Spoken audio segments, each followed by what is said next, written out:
আসসালামু আলাইকুম। স্মার্ট গোয়েন্দা চ্যানেলে আপনাদের সবাইকে স্বাগত জানাচ্ছি।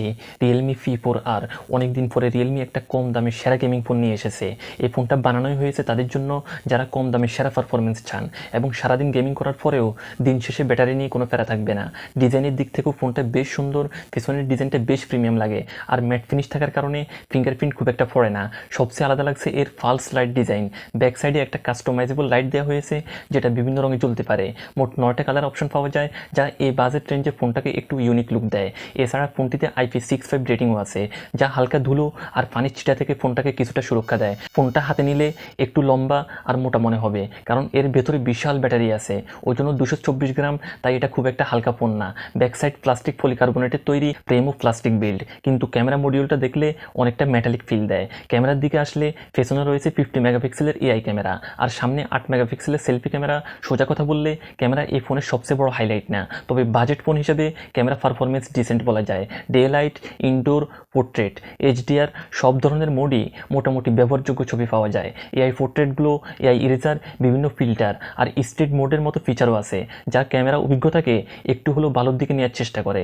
ভিডিও রেকর্ডিং করা যায় 1080p 30 fps এ, ফ্রন্ট ও রিয়ার উভয় দিক থেকেই। এবার আসি পারফরমেন্সে।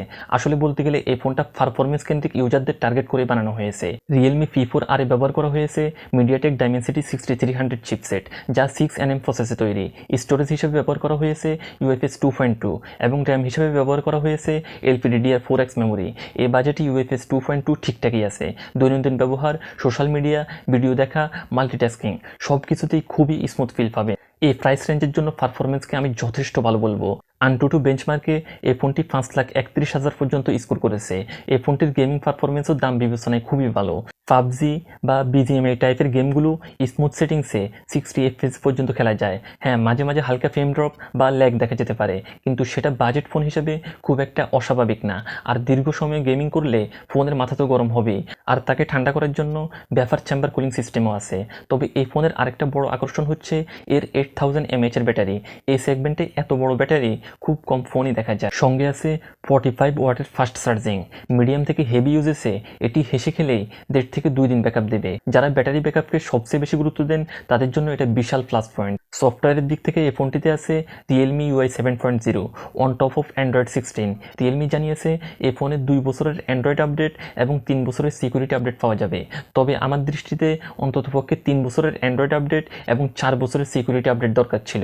তবে এই ফোনটার সবচেয়ে খারাপ দিক হচ্ছে এর ডিসপ্লে। এই ফোনটিতে রয়েছে 6.8 ইঞ্চির HD+ IPS LCD ডিসপ্লে। সঙ্গে আছে 144 Hz refresh rate, pick brightness 1200 nits পর্যন্ত যেতে পারে। কিন্তু 2026 সালে এসে HD+ ডিসপ্লে এই জিনিসটা আসলে কোনোভাবেই মানা সম্ভব হচ্ছে না। এছাড়া ডিসপ্লের বেজেল, কালার অ্যাকুরেসি, ব্রাইটনেস সব কিছুই ঠিকঠাক আছে। এই ফোনটি না নেওয়ার একটা কারণ যদি আপনি আমাকে বলতে বলেন, আমি বলবো HD+ ডিসপ্লে। এই জিনিসটা যদি আপনি কনসিডার করতে পারেন তাহলে এই ফোনটা আপনার জন্য পুরাই মাখন। এছাড়া স্পিকার হিসাবে এই ফোনটিতে ব্যবহার করা হয়েছে সিঙ্গেল মোনো স্পিকার, যেটা সাউন্ড কোয়ালিটি যথেষ্ট ভালো, যদিও স্টেরিও স্পিকার হলে আরও ভালো হতো।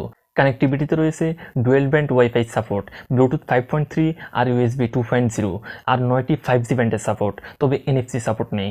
এই ফোনটি দুটি ভ্যারিয়েন্টে লঞ্চ হয়েছে, 4128 এবং 6128। ইন্ডিয়াতে এই ফোনটির দাম 16,999 টাকা। বাংলাদেশে যখন আসবে তখন 20 থেকে 21,000 টাকার মতো দাম হতে পারে। সবশেষে বললে, আপনি যদি ডিসপ্লের ব্যাপারটা মেনে নিতে পারেন তাহলে এই ফোনটা অন্য সব দিক থেকে আপনার জন্য দারুণ একটা চয়েস হতে পারে। তো ভিডিওটি কেমন লাগলো? ভালো লাগলে চ্যানেলটি সাবস্ক্রাইব করে রাখতে পারেন। আল্লাহ হাফেজ।